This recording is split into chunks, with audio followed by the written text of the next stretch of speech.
വാർത്തകൾ തുടരുന്നു.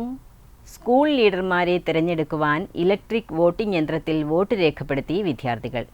കൊല്ലം Kureepuzha Maria Agnes English medium convent സ്കൂളിലാണ് വിദ്യാർത്ഥികൾ വോട്ടിംഗ് മെഷീനിൽ വോട്ട് രേഖപ്പെടുത്തിയത്. 18 വയസ്സ് തികഞ്ഞവർക്കും വോട്ടേഴ്സ് ലിസ്റ്റിൽ പേരുള്ളവർക്കും മാത്രമേ വോട്ട് രേഖപ്പെടുത്താൻ കഴിയൂ. എന്നാൽ കുട്ടികൾ വോട്ടിംഗ് മെഷീനിൽ വോട്ട് രേഖപ്പെടുത്തിയത് വ്യത്യസ്ത കാഴ്ചയായി. ആദ്യമായി കയ്യിൽ മഷി പുരട്ടി ഇലക്ട്രിക് വോട്ടിംഗ് മെഷീനിൽ വോട്ട് രേഖപ്പെടുത്തുന്നത് വിദ്യാർത്ഥികൾക്ക് പുതിയ അനുഭവമായിരുന്നു.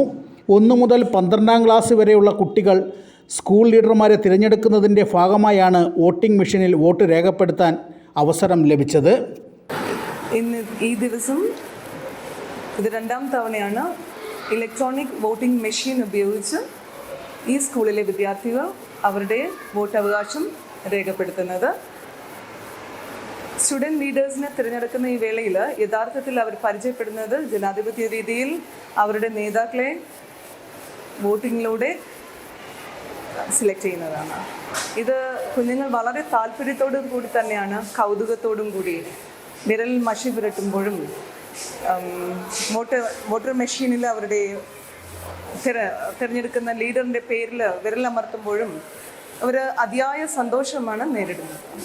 രാജ്യത്തെ പൊതുതെരഞ്ഞെടുപ്പ് മാതൃകയിലായിരുന്നു സ്കൂളിൽ നടന്ന വോട്ടെടുപ്പ്.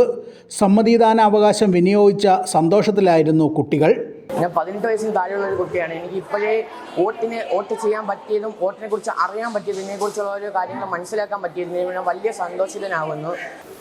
പിന്നെ ഇങ്ങനെ തിരഞ്ഞെടുപ്പുകളും എന്താ എന്നൊക്കെ ഇപ്പോഴേ മനസ്സിലാക്കാൻ പറ്റുന്നുണ്ട്.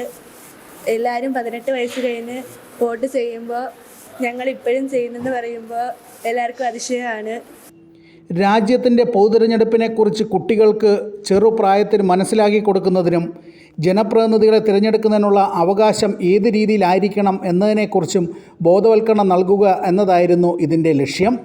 ACV ന്യൂസ്, കൊല്ലം.